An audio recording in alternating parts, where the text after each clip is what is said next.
और मेरे सुरवीरों, कैसे हो?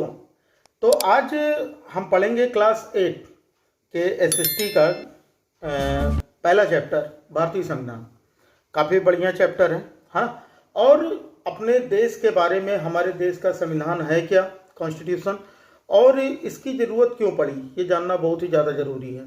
तो वीडियो को पूरा देखिएगा, एक एक पॉइंट आपको समझाने वाला हूँ।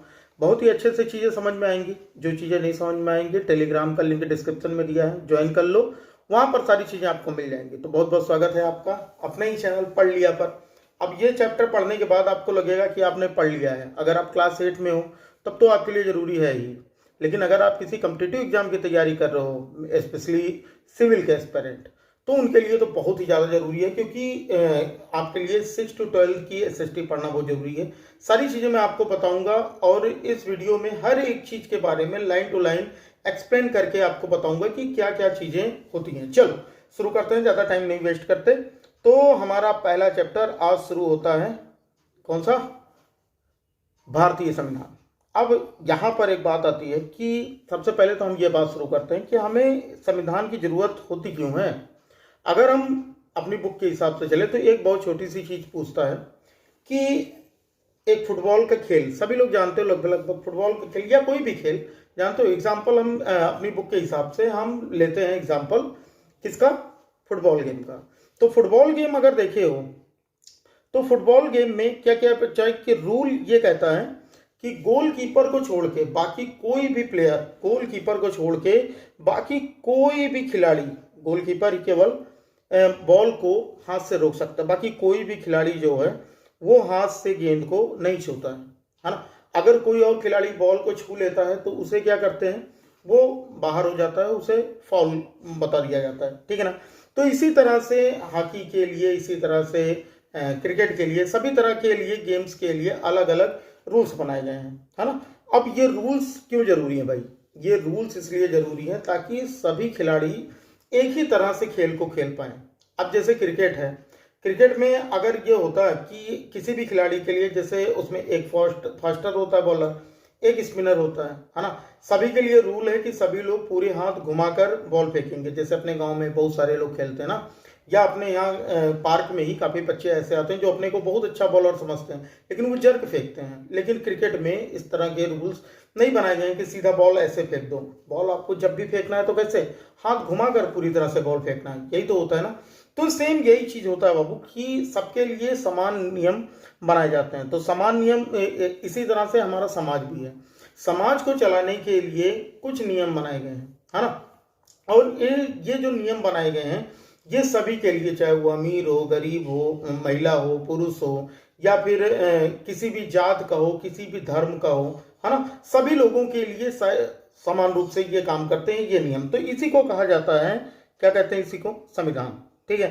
तो मेन चीज यहाँ पर देखो, क्लास 6 और 7 में क्या चीज हम लोग पढ़ेंगे कि सामाजिक एवं राजनीतिक जीवन को पाठ्य पुस्तकों में हम भारतीय संविधान पर चर्चा कर चुके हैं। जिन लोगों ने नहीं देखा तो उनके लिए 6-7 की भी बुक है ना।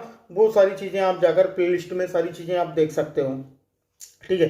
तो इसलिए अब हम यहाँ पर मेन, इसलिए हमें यही सेम चीज ये है कि जो नियम कानून बताए गए हैं, है ना, समाज को चलाने के लिए सभी के लिए जो समान बनाए गए हैं, यही संविधान है भाई। अब यहाँ पर बात आती है कि किसी देश को संविधान की जरूरत क्यों पड़ती है। अब ये भी तो बात आएगी कि संविधान की जरूरत आखिर पड़ती क्यों है। तो अगर देखो तो भैया, संविधान जो है सभी देश, भारत में या जितने भी अन्य देश हैं सारे के सारे देख लो, तो सभी देशों का अपना अपना संविधान है। कुछ लोगों का लिखित संविधान है, कुछ लोगों का अलिखित संविधान है ना। यहाँ पर देखो कि आमतौर पर यह बात सोची जाती है कि लोकतांत्रिक देश में संविधान की उम्मीद की जाती है। जरूरी नहीं कि जहाँ संविधान हो वहाँ लोकतंत्र हो, है ना। इसका एग्जाम्पल हम देख सकते हैं। अच्छा, लोकतंत्र क्या होता है? लोकतंत्र का मतलब ये होता है कि जहाँ पर जनता जो है, जैसे हम लोग हैं, ये लोग अपनी इच्छा के अनुसार अपनी सरकारें चुनते हैं, अपनी इच्छा के अनुसार सरकारें चुनते हैं। जैसे हम लोग क्या करते हैं, वोटिंग करते हैं। वोटिंग के आधार पे ही तो यहाँ पर सरकार चुनी जाती है। जैसे कई सारी पार्टियां लड़ती हैं, जिनमें बीजेपी होती हैं, जिनमें पार्टियों के बारे में हम लोग पढ़ेंगे 9th का जब चैप्टर पढ़ेंगे तो वहाँ पर हम लोग पढ़ेंगे कि पार्टी कौन कौन सी है 9th और 10th में, है ना। तो कौन कौन सी पार्टियां, कई सारी पार्टियां होती हैं, उनके कई कैंडिडेट मतलब खड़े होते हैं जो कुछ सांसद, विधायक या पंचायतें इस तरह के चुनाव होते हैं, तो यहाँ पर हम वोटिंग से इन्हें चुनते हैं। तो इस तरह से मतलब जनता के द्वारा चुनी गई जनता की सरकार, ये कहलाता है लोकतंत्र, ठीक है ना। अब यहाँ पर देखो क्या कह रहा है कि जो भी हम ये उम्मीद करते हैं कि आमतौर पर ये उम्मीद लोकतांत्रिक देशों में उनके पास संविधान जरूर होगा, है ना। इसका ये मतलब नहीं कि जिन देशों के पास संविधान हो वो लोकतांत्रिक देश हों। संविधान कई उद्देश्यों की पूर्ति करता है। पहला तो यह कि उन दस्तावेज आदेशों को सूत्रबद्ध करता है। इसका मतलब क्या है कि जो नियम कानून है वो सबके लिए होंगे, और कौन कौन से नियम कानून है ये जानना सबके लिए जरूरी है। हमारे कौन कौन से अधिकार हैं, हम कोई भी चीज ऐसा नहीं हो सकता कि हम जाकर किसी और के घर है उस पर जाकर हम कब्जा कर ले, हम बता दें भाई ये मेरा घर है, नहीं कर सकते ना। या किसी की कार है, हम जाके उसमें बैठ गए और हम बोल देंगे ये हमारी कार है, नहीं बोल सकते। सेम यही चीज है बच्चा, ठीक है। यही चीज है कि संविधान में यही चीजें बताई गई कि हमारे पास कौन कौन से अधिकार हैं जो हम सब के लिए इक्वल हैं, ठीक है। लेकिन जो हमारी चीज है वो हमारी है, उस पर कोई और अपना अधिकार नहीं बता सकता। इन सभी चीजों के लिए उन्हें चाहिए, अगर हमें किसी चीज पर अपना अधिकार बताना है तो हमें ये प्रूव करना पड़ेगा, और इसके लिए हमें लगते हैं क्या चीज, हमारे दस्तावेज, ठीक है ना। खैर उसके बारे में हम आगे बात करेंगे। आगे देखते हैं क्या है कि इस संविधान जो होते हैं, संविधान में सभी के लिए बराबर नियम बनाए जाते हैं, जिसकी वजह से जो उस देश के जो लोग होते हैं वो अपने देश को अपने हिसाब से चला सकते हैं। जैसे मैं अभी क्या है कि अगर मेरी इच्छा है कि मैं टीचिंग करूं, है ना, तो कोई मुझे रोक नहीं सकता टीचिंग करने से। अगर मुझको किसी चीज की नॉलेज है तो मैं आपको वो नॉलेज दे सकता हूँ, आपको पढ़ा सकता हूँ किसी भी तरह से, ऑनलाइन क्लास, ऑफलाइन क्लास, किसी भी तरह से, ठीक है ना। काफी सारे टीचर आपको पढ़ाते भी हैं, काफी सारे चैनल्स भी हैं यूट्यूब पर जो पढ़ाते हैं। तो क्या उनको किसी की परमिशन लेनी पड़ी? नहीं, परमिशन नहीं लेनी पड़ती। क्यों नहीं लेनी पड़ती? क्योंकि मैं जानता हूँ, है ना, ये सारी चीजें हैं कि हम ज्ञान बांट सकते हैं। अब उसके लिए आप चाहे हमको कुछ पैसे दें, हम पैसे लेकर, या फिर मुफ्त में सारी चीजें, ठीक है। तो क्या होता है कि देश में के भीतर आमतौर पर कई समुदाय रहते हैं, उनके बीच कई बातें समान होती हैं, लेकिन जरूरी नहीं कि वो सारे मुद्दों पर एक दूसरे से सहमत हों, ठीक है। तो संविधान नियमों का एक ऐसा समूह होता है जिसको एक देश के लोग सभी अपने देश को चलाने के पद्धति के रूप में अपना सकते हैं। मतलब देश किस तरह से चलाना है, कौन कौन से नियम हैं हमारे लिए, जनता के लिए, सरकार के लिए, सभी के लिए, है ना। चाहे वो अधिकारी हो, चपरासी हो, गरीब हो, अमीर हो, किसी भी धर्म का हो, उच्च जात का हो, निम्न जात का हो, सभी के लिए। बात आ रही समझ में? तो ये सारी चीजें होती हैं। यहाँ पर सरकार किस तरह की होगी, बल्कि उन आदर्शों पर भी एक साझी एक समझ विकसित करते हैं जिसकी हमेशा पूरे देश में रक्षा की जानी चाहिए। बताओ बात आई समझ में? तो यहाँ पर हमें संविधान की जरूरत क्यों पड़ी? एक बहुत सीधा सा एग्जाम्पल लेके चलते हैं कि संविधान की जरूरत के लिए अगर हम देखें तो ये नेपाल का एक आर्टिकल है ना, न्यूज़पेपर में ये छपा था, ये फोटो है ना, ये फोटो दी गई है, नेपाल की एक घटना है और उसमें एक आर्टिकल छपा था। पहले हम इस आर्टिकल को पढ़ लेते हैं, फिर समझते हैं कि क्या क्या चीजें हमारे लिए इसमें हो सकती हैं। जैसे नेपाल में लोकतंत्र के लिए, जूम कर लेते हैं थोड़ा सा ताकि आपको ये क्लियर दिखे, ठीक है। तो देखो क्या क्या है, नेपाल में लोकतंत्र के लिए कई संघर्ष हो चुके हैं। 1990 में हुए संघर्ष के बाद लोकतंत्र की स्थापना हुई। यह लोकतांत्रिक व्यवस्था 2002 तक यानी 12 साल तक कायम रही। अक्टूबर 2002 में राजा ज्ञानेंद्र ने गांव में माओवादी संगठनों के बढ़ते प्रभाव का बहाना बनाकर सेना की मदद से सरकार के विभिन्न कामों को अपने कब्जे में लेना शुरू कर दिया। फरवरी 2005 में राजा ने शासन की बागडोर पूरी तरह से अपने हाथों में ले ली, ठीक है। फिर क्या हुआ, नवंबर 2005 में क्या होता है कि माओवादियों ने एक अन्य राजनीतिक दलों के साथ एक 12 सूत्री समझौते पर दस्तखत किए। इस समझौते में आम लोगों को लोकतंत्र और अमन चैन बहाल होने की उम्मीद दिखाई देने लगी, ठीक है। लोकतंत्र के लिए चल रहा यह जन आंदोलन 2006 तक अपने शिखर पर पहुंच चुका था। आंदोलनकारियों ने राजा की ओर से दी गई छोटी मोटी रियायतों को नामंजूर कर दिया और आखिरकार अप्रैल 2006 में राजा को तृतीय संसद बहाल करके राजनीतिक दलों को सरकार बनाने का मौका देना पड़ा। 2008 में राजतंत्र को खत्म करने के बाद नेपाल लोकतंत्र बन गया और 2006 में लोकतंत्र की मांग को लेकर चलने वाले जनतांत्रिक आंदोलन के दृश्य ऊपर के चित्रों में है। अच्छा, यहाँ पर देखो तो ये जो हमारे चित्र दिए गए ये सारे के सारे क्या हैं, लोकतांत्रिक, ठीक है ना बच्चा। ये जो हमारा चित्र दिया गया है ये लोकतांत्रिक जन आंदोलन था। यहाँ पर क्या है, अब इस बात को समझते हैं हम, ठीक है।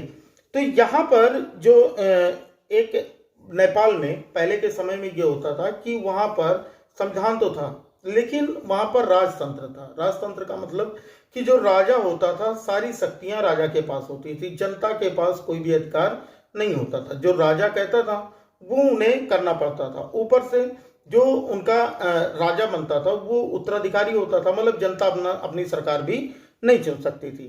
तो यहाँ पर देखो तो एक घटना और भी दी गई और बाद में धीरे धीरे करके वहां पर लोकतंत्र आया और वहां पर नया संविधान बनाया गया।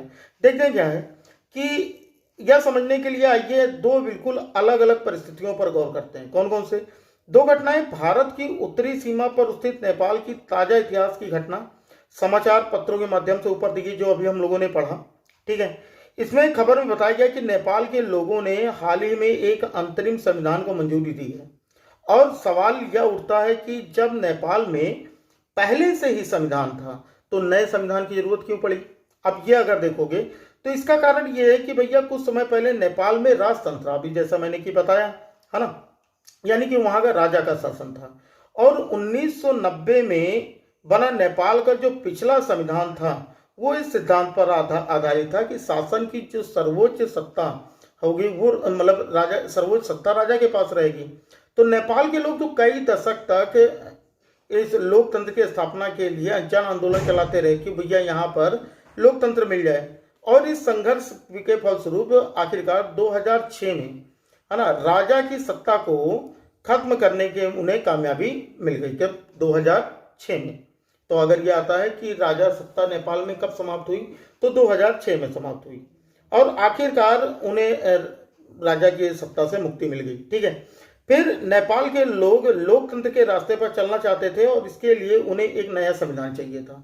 अभी तक तो वहां पर जो संविधान लिखा था उसमें यह बताया गया कि सारी सत्ता जो होगी, जो अधिकार होंगे, जो नियम कानून होंगे वो सारे के सारे राजा के पास होंगे। राजा जो बोलेगा वो जनता को करना पड़ेगा। लेकिन 2006 के बाद जब लोकतंत्र आ गया तो वहां पर एक नए संविधान की जरूरत पड़ी क्योंकि वो आदर्श नहीं थे जो नेपाल के लिए चाहते थे और जिनके लिए वो लड़ते रहे। मतलब जो संविधान पहले से उनके पास था, जब लोकतंत्र आ गया तो वो संविधान वहां की जनता को लगा कि यहाँ के लोगों के लिए ठीक नहीं है, तो उनको एक नए संविधान की जरूरत पड़ी। बात बताओ, बात आई समझ में। जैसे फुटबॉल का खेल होता है ना, फुटबॉल के खेल में सारे नियम हैं, लेकिन अगर हम नियम बदलते रहेंगे तो क्या होगा, क्रिकेट का जो खेल होगा उसका स्वरूप भी बदलता रहेगा। जैसे अगर हम एग्जाम्पल लें क्रिकेट का, तो क्रिकेट जो होता था ये पहले के टाइम में केवल टेस्ट मैच होते थे। धीरे धीरे नियम बदले, एक नियम आया कि अब 60 ओवर का मैच होगा तो वनडे किया गया। फिर ये लगा कि भैया 60 ओवर का जो मैच होता है बहुत लंबा चल जाता है, लोग उतना टाइम दे नहीं पाते, तो ओवर और कम कर दिया जाए, 50 ओवर कर दिया जाए। काफी दिनों तक 50 ओवर ओडीआई जिसको बोलते हो, वनडे इंटरनेशनल क्रिकेट चला। उसके बाद फिर और रोमांच बढ़ा। कैसे बढ़ा, फिर T20 आ गया, मतलब 20 ओवर का मैच कर दिया गया कि T20 मैच खेले जाएंगे। 20 ओवर 2.5 या 3 घंटे में पूरा का पूरा मैच हो जाता है, लोगों को पूरी बैटिंग और बॉलिंग का मजा भी आ जाता है पूरे खेल का। तो देख रहे हो, जैसे जैसे नियम बदलते रहते हैं वैसे वैसे इनका मतलब पूरा स्ट्रक्चर, पूरा जो खेल का तरीका है वो भी बदलता रहता है। तो इनको जो पहले संविधान मिला था उस संविधान के अनुसार मतलब उनको उस तरह की आज़ादी नहीं मिल पा रही थी जो इन्हें चाहिए थी। तो 2006 के बाद इन्हें एक नए संविधान की जरूरत पड़ गई। बताओ, बात आ गई समझ में, ये सारी चीजें समझ में आ गई। तो इतनी सारी चीजें थी। अब देखो क्या होता है कि जो राजा होता है ना, शासन की बागडोर, जब ये पहले ये बनाया कि जो पहले वाला जो संविधान था उसमें यह था कि जो शासन की बागडोर होगी वो राजा और मंत्रिपरिषद के हाथ में होगी। तो जिन देशों में लोकतांत्रिक शासन पद्धति या राज व्यवस्था चुनी है वहां निर्णय प्रक्रिया के नियम तय करने में संविधान बहुत अहम भूमिका निभाता है। कहने का मतलब यह है, अगर कोई भी फैसला जैसे अपने भारत में है तो कोई भी फैसला सरकारें सीधे तौर पे नहीं ले सकती। क्या होता है कि मंत्रिमंडल के जो सदस्य होते हैं जिनको हमने चुन रखा है, अपने अपने विधायक, सांसद, इन लोगों को चुन रखा है, ये जाकर संसद में बैठते हैं वहाँ पर विचार विमर्श होता है, लोग अपनी अपनी बातें बताते हैं, या जो रिप्रेजेंटेटिव होते हैं हमारे यहाँ के, जो जिनको हम अपना विधायक सांसद चुन रखे हैं, वो जाकर अपने क्षेत्र के बारे में बताते हैं कि देखिए सर, यहाँ पर इस तरह के नियम चलाना बहुत ही मुश्किल है, क्योंकि यहाँ पर ये दिक्कतें हैं। तो कुछ जगहों पर सारी चीज़ों पर विचार विमर्श किया जाता है, उसके बाद कोई नियम, कोई भी नया कानून लाया जाता है, ठीक है ना। तो लोकतंत्र में क्या होता है कि हम अपना नेता क्या करते हैं, खुद चुनते हैं, ताकि हमारी ओर से वे सत्ता का जिम्मेदारी के साथ इस्तेमाल कर सकें। फिर भी इस बात की संभावना रहती है कि ये भी सत्ता का दुरुपयोग कर सकते हैं, और इन सभी चीज़ों से, इन सभी विकृतियों से बचने का केवल एक ही उपाय है, और वो है संविधान। क्योंकि संविधान अगर हमें नियम कानून में बांध के रखता है, तो जिनको हमने चुनकर भेजा है ना, जिनको हमने अपनी मंत्री, नेता, विधायक बनाया है, उनको ये भी उतना ही नियम कानून है। बताओ भाई, बात समझ में आ गई ना। काफी सीधी सी चीज है कि बिल्कुल बात बात में हम लोग चीजें समझ रहे हैं ना। अक्सर आप लोग देखे होंगे वोटिंग के बारे में कि हमारे यहाँ जो चुनाव वगैरह होते हैं, और एक बात समझते हैं ना, ये एक चित्र दिया गया है, और इस चित्र के माध्यम से समझते हैं कि कैसे शक्तियों का दुरुपयोग हो सकता है।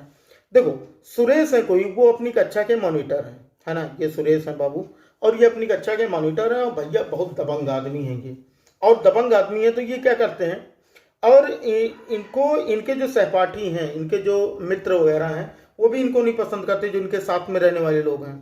और क्लास टीचर है इनकी श्रीमती राव, अचानक वो क्लास से बाहर चली जाती हैं, ठीक है।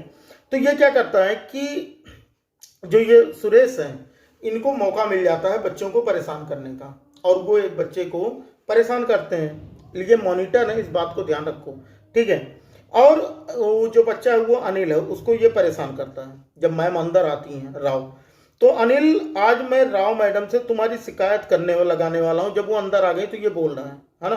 तो अनिल बोलता है, भाई मैंने किया क्या है जो तुम मेरी शिकायत लगाओगे, क्या किया आखिर मैंने ऐसा।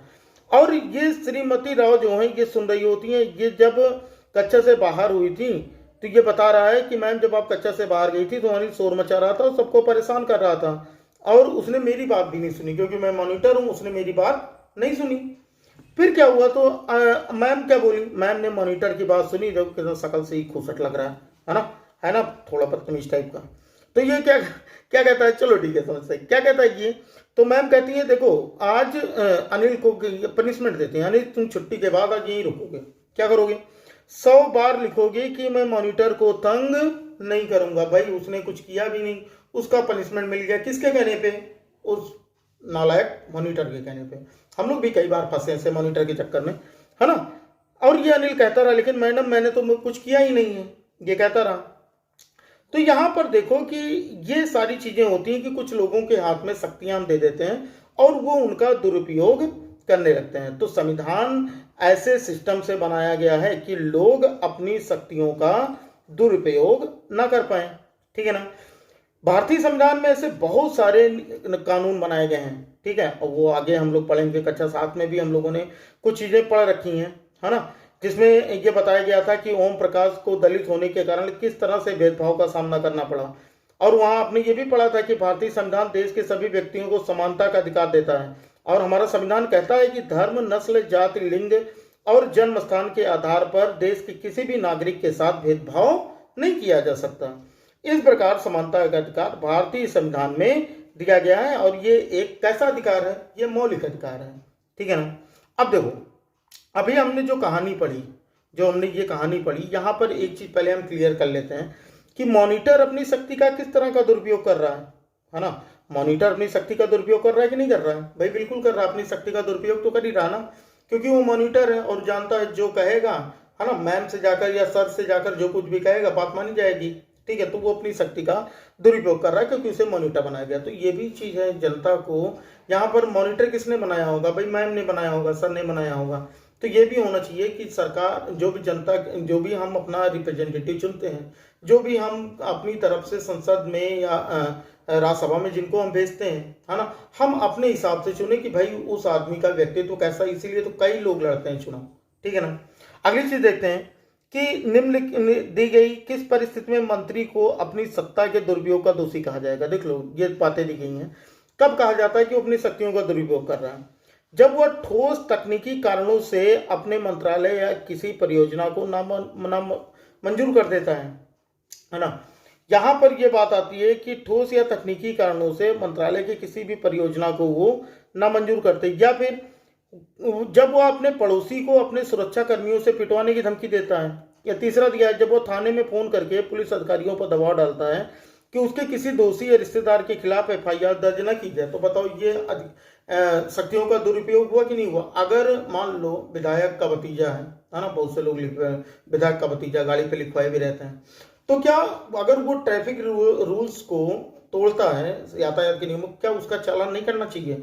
लेकिन ये अपने यहाँ भी होता है भाई, अगर कोई विधायक का लड़का है, विधायक का भतीजा है, विधायक का भांजा है, गाड़ी पे विधायक लिखा है, तो पुलिस वाले भी जनरली उनको टच नहीं करते। लेकिन संविधान इस बात की अनुमति नहीं देता है, क्योंकि यहाँ पर किसी को भी अपनी शक्तियों का दुरुपयोग करने का अधिकार नहीं है। ठीक है ना। अब यहाँ पर आता है कि पहला रीजन देखो कि जब वह ठोस तकनीकी कारणों से अपने मंत्रालय को किसी परियोजना को नामंजूर कर देता है, तो ये तो चलो बात ठीक है, अगर कुछ गड़बड़ी है तो नामंजूर कर दे, ठीक है। लेकिन ये दोनों खा और गा जो दिए गए ये तो पूरी तरह से गलत हैं। बताओ बात गलत है कि नहीं गलत है।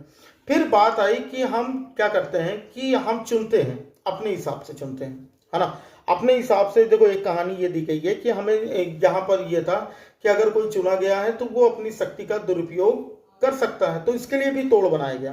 क्या हुआ, जैसे ये कहानी दी गई है कि खेलों की घंटी शुरू होने वाली है, तो लड़कियां कहती हैं चलो आज कुछ अलग खेल खेलते हैं, बास्केटबॉल खेलते हैं। लड़कों ने कहा नहीं नहीं हम तो क्रिकेट खेलेंगे।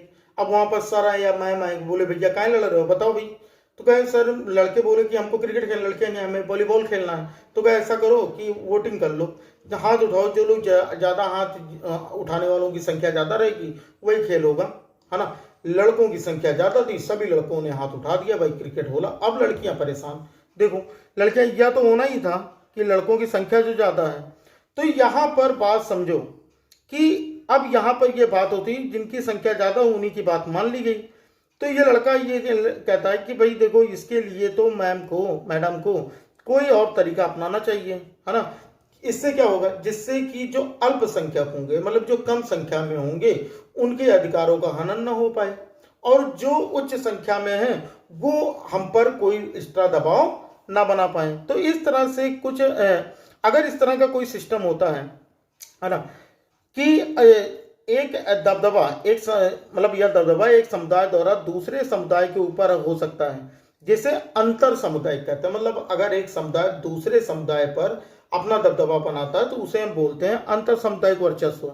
या फिर एक ही समुदाय के भीतर के लोग दूसरों के लिए दावा कर सकते हैं, है ना, दूसरों को दबा सकते हैं, जिसे अंतर सामुदायिक मतलब अपने ही समुदाय के लोग जो उच्च हैं, थोड़े अमीर हैं, वो अपने ही समुदाय के कुछ लोगों को उनके अधिकारों से वंचित करें।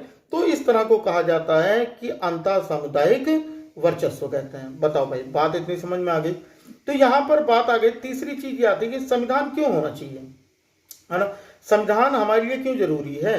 देखो संविधान के कुछ ऐसी चीजें होती हैं जो हमें कई सारे ऐसे फैसले लेने, मतलब कुछ ऐसे फैसले होते हैं जो हमको लेने में काफी दिक्कतें होती हैं। ठीक है, तो यहाँ पर देखो, जैसे कभी कभी होता है कोई मुद्दा जिस पर हम कुछ अजीब चीजें सोचते हैं। जैसे एक कहानी दी गई है, इस कहानी को अगर समझना तो समझ में आ जाएगी बात। जैसे ये शबनम है और ये परेशानी है कि इनका कल एग्जाम है, ये शबनम है, इनका कल एग्जाम है, और इनका टीवी पर इनका फेवरेट शो भी आ रहा है, और इनको 2 चैप्टर भी पढ़ने भी हैं। तो ये सोच रही कि मैं टीवी देखूं क्या अपना फेवरेट शो देखूं। ठीक है, अब बात आती है कि अब ये फैसला बहुत ही कि फेवरेट शो भी है, देखना भी है, कल एग्जाम भी है, 2 चैप्टर भी पढ़ना। अगर शो नहीं देखती हूँ तो 2 चैप्टर पढ़ लूंगी, अगर शो देखूंगी तो चैप्टर नहीं पढ़ पाऊंगी। तो ये जाती है भैया, इनके जो पेरेंट्स हैं या ग्रैंड पेरेंट जो भी हैं वो टीवी देख रहे हैं। तो उन्होंने पूछा भाई शबनम क्या हुआ, बहुत परेशान लग रही। तो उसने बताया कि कल मेरा पेपर है, अगर आप लोग ऐसे टीवी देखेंगे तो मेरा भी टीवी देखने का मन करेगा, है ना। और अगर मेरे टीवी देखने का मन करेगा तो मैं वो चीजें नहीं पढ़ पाऊंगी जो मैं पढ़ना चाहती हूँ। तो मैं क्या करूं भाई, अगर आप लोग टीवी ना देखें तो शायद मेरा भी मन ना ललचाए। तो यहाँ पर क्या होता है कि संविधान जो है, कहने का मतलब क्या है कि उसने भी टीवी नहीं देखी, है ना, उनके गार्जियन ने भी टीवी नहीं देखी, तो इन्होंने एग्जाम दिया, बहुत ही अच्छा। या देखो या मन ही मन कह भी रही है अच्छा हुआ मैंने कल टेलीविजन नहीं देखा, आखिर 2 अध्यायों में से इतने सारे सवाल जो आए हैं। अच्छा एक बात बताओ, अगर आप इनकी जगह पर होते तो क्या करते कि अगर आपका कल एग्जाम भी हो और आपको फेवरेट शो भी आ रहा हो, है ना। वैसे अब तो रिपीट शो भी आते हैं, लेकिन लाइव का मजा ही होता है। जैसे अगर मान लो कोई लाइव क्रिकेट मैच है तो हाईलाइट तो आप देखोगे नहीं, तो आप क्या करोगे, कमेंट बॉक्स में जरूर बताना, ठीक है। चलो अब हम यहाँ पर बात आते हैं कि संविधान हमें ऐसे फैसले लेने से भी रोकता है जिससे उन बड़े सिद्धांतों को ठोस पहुंच सकती है जिसमें देश अपनी आस्था रखता हो। बताओ, बात आई समझ में। यानी संविधान हमें उन कामों को करने से रोकता है कि जिनमें देश की आस्था को ठोस ना पहुंचे। मतलब कहने का मतलब क्या है, किसी धर्म विशेष पर, किसी जात विशेष पर हम इस तरह की कोई टिप्पणी नहीं कर सकते जिससे अगले को कोई भी प्रॉब्लम, है ना। तो यहाँ पर बात आती है, उदाहरण के तौर पर हो सकता है कि लोकतंत्र को मानने वाले अधिकांश लोग गंभीरता से महसूस करने लगे कि दलगत राजनीतिक यानी कि पार्टी पॉलिटिक्स बहुत विकृत हो चुकी है। इसलिए अब चीजों को दुरुस्त करने के लिए किसी तानाशाह को शासन सौंप देना चाहिए या फौजी शासन का हो जाना चाहिए। कभी कभी लोग इस बात को सोचते भी हैं, है ना। अगर जब सरकार से लोग खुश नहीं होते और उनको अपने तरह का, अपनी सोच का, जो उनके चीज़ों को फॉलो कर सके, इस तरह का कोई कैंडिडेट नहीं मिलता, तो उनको ये बात लगती है कि भाई ऐसा है कि या तो हम किसी तानाशाह के हाथ में ये देश चला जाए या तो फौज के हाथ में चला जाए। लेकिन इसके नुकसान है बाबू, क्या नुकसान है ना। इसका ये कि लंबे दौर में तानाशाही शासन लोगों उन सारे हितों को तहस नहस कर देगा। तानाशाह जो होगा वो और बुरी तरह से देश चलाएगा। वो क्या करेगा, अपनी मनमानी करेगा। अगर जैसे हमको ये लगता है कि भाई ये जमीन हमारी है, तानाशाह को लगता नहीं ये जमीन अब हम लेंगे, तो तुम कुछ कर भी नहीं सकते हो, तुमको ऊपर से वो पनिशमेंट भी देगा, है ना। तो यहाँ पर एक अच्छा संविधान देश के बुनियादी संरचना को इस तरह से उन्माद से बचाता है या ऐसे प्रावधानों को आसानी से पलटने नहीं देता जिनके जरिए नागरिक के अधिकारों का आश्वासन मिलता हो और उनके स्वतंत्रता की रक्षा होती हो, है ना। यानी कहने का मतलब ये कि उन सभी नियमों को ये लागू करता है जिससे कि किसी भी नागरिक के उसके अधिकारों को और उसके स्वतंत्रता की रक्षा हो सके। बताओ भाई, बात इतनी समझ में आ गई, इतनी बात समझ में आ गई। अब हम इसके आगे संविधान के मुख्य लक्षण जो होंगे वो हम पढ़ेंगे अगली क्लास में। आज की क्लास आपको कैसी लगी, सारी चीजें समझ में आई कि नहीं आई? अगर अच्छी लगी है तो वीडियो को अभी से ही लाइक कर दो। अगर अभी तक चैनल को सब्सक्राइब नहीं किया तो चैनल को सब्सक्राइब कर बेल आइकन को प्रेस कर लो। आगे बहुत सारी चीजें हम लोग पढ़ने वाले हैं, ऐसे ऐसे ही हंसी खुशी बातें करते करते हम लोग सारी चीजें सीख जाएंगे। बिल्कुल भी टेंशन नहीं लेना कि एसएसटी बहुत ही टफ सब्जेक्ट है। किसी भी क्लास की एसएसटी हो, हम लोग ऐसे पढ़ेंगे जैसे कि बिल्कुल वो बातचीत हो जो हमारे नॉर्मल लाइफ में चलती है, ठीक है ना। सारी चीजें आपको बहुत ही अच्छी लगेंगी। तो वीडियो को लाइक तो कर ही दिया होगा, अपने फ्रेंड में शेयर करना बिल्कुल भी नहीं भूलना, ठीक है ना। चलो फिर इसके आगे अभी हम लोगों को क्या पढ़ना है, इनके जो भारतीय संविधान का जो मुख्य लक्षण है इसके बारे में कि क्या क्या खासियत है हमारे संविधान की, ये हम लोग अगले वीडियो में पढ़ेंगे, ठीक है। चलो बच्चा, फिर पढ़ते रहो, मिलते हैं फिर अगली क्लास में। तब तक ले जय हिंद, वंदे मातरम।